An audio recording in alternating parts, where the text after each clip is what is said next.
आपके मन में भी यही सवाल आ रहा होगा कि अचानक इंडिगो की इतनी फ्लाइट्स क्यों कैंसिल हो रही हैं। भारत के घरेलू एविएशन मार्केट में 60% से ज्यादा हिस्सेदारी रखने वाला इंडिगो इस समय बड़े संकट से गुजर रहा है। लगातार चौथे दिन लगभग 400 फ्लाइट्स रद्द हुई और दिल्ली से उड़ने वाली सभी 200 फ्लाइट्स भी आज कैंसिल कर दी गई। इसके पीछे वजह स्टाफ की कमी बताई जा रही है। ऐसे में सवाल ये उठता है कि इतने बड़ी एयरलाइंस में अचानक स्टाफ की कमी कैसे हो गई।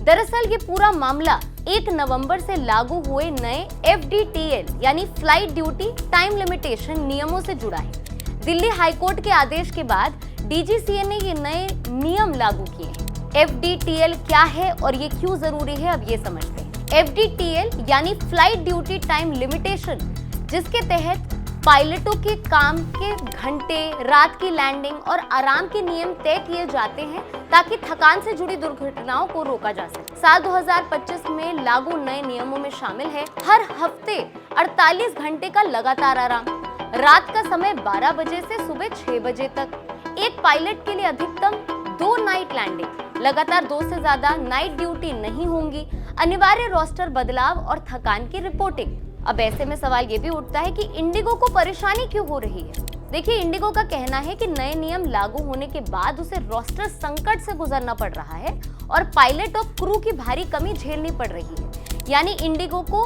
पायलटों और क्रू मेंबर की ड्यूटी को नए नियम के हिसाब से दोबारा सेट करना पड़ रहा है, जिस वजह से बड़ी संख्या में फ्लाइट कैंसिल करनी पड़ रही है। वहीं पायलट यूनियन ALPA का आरोप है कि एयरलाइन नियमों में ढील पाने के लिए जानबूझकर बड़े पैमाने पर कैंसिलेशन कर रही है और स्लॉट होर्डिंग भी कर रही है। खैर, इस बीच एक अपडेट भी सामने आ गया है।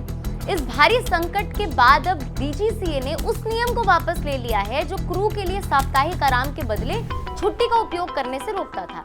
ये फैसला एयरलाइन से मिले अनुरोध और लगातार हो रही फ्लाइट बाधाओं को देखते हुए लिया गया है। अब DGCA ने पायलटों और एयरलाइंस दोनों से अपील की है कि कोहरे और शादी के सीजन के बीच उड़ान संचालन को स्थिर रखने में सहयोग करें ताकि यात्रियों को कम से कम असुविधा हो।